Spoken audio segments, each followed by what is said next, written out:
সোমবার মন্ত্রিসভার বৈঠক শেষে সচিবদের সঙ্গেও দীর্ঘ বৈঠক করেন শুভেন্দু অধিকারী।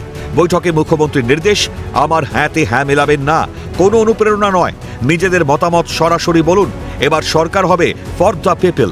সচিবদের উদ্দেশ্যে নির্দেশ মুখ্যমন্ত্রীর, একটা গ্রুপ তৈরি করুন, মুখ্য সচিব সহ সমস্ত দপ্তরের সচিবরা সেখানে থাকবেন, মুখ্যমন্ত্রী নিজেও থাকবেন। সরকারি আধিকারিকদের প্রাপ্য মর্যাদা দিয়ে সরকার চলবে। কেউ ভুল করলে তার কাছে কৈফিয়ত চাওয়া হবে বা তার বিরুদ্ধে ব্যবস্থা নেওয়া হবে। কিছু বলার থাকলে সরাসরি বলবেন, কোনো পরামর্শ থাকলে নির্ভয় বলা যাবে, আমি শুনব, নির্দেশ মুখ্যমন্ত্রীর। কেন্দ্রীয় সরকারের প্রকল্পগুলি বন্ধ ছিল, দ্রুত শুরুর নির্দেশ। সেই সঙ্গে সেন্ট্রাল ফান্ড যাতে তাড়াতাড়ি রিলিজ হয় সেই বিষয়টিও গুরুত্ব সহকারে দেখা হবে। আমাদের সংকল্পপত্রে যা যা বলা হয়েছে সেগুলির এক এক করে বাস্তবায়ন করতেই হবে। ভয় না পেয়ে কাজ করে যান, যারা কাজ করবেন আমি তাদের সঙ্গে সর্বদা রয়েছি। সোমবার নবান্নে পৌঁছে মুখ্য সচিব দুষ্মন্ত নারিয়ালা, স্বরাষ্ট্র সচিব সংঘমিত্রা ঘোষ ও সমস্ত দপ্তরের সচিব ও প্রিন্সিপাল সেক্রেটারিকে নিয়ে বৈঠকে বসেন মুখ্যমন্ত্রী। এসবের পাশাপাশি খাদ্য দপ্তরের সচিব ও স্বাস্থ্য সচিবের সঙ্গে বৈঠক করেন শুভেন্দু অধিকারী।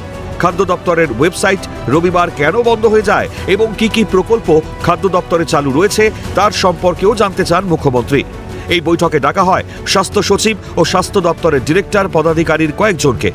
স্বাস্থ্য দপ্তরের কাজ কি রকম চলছে তারই পাশাপাশি আয়ুষ্মান ভারত প্রকল্প লাগু করা বিষয়ে এই বৈঠকে আলোচনা হয়।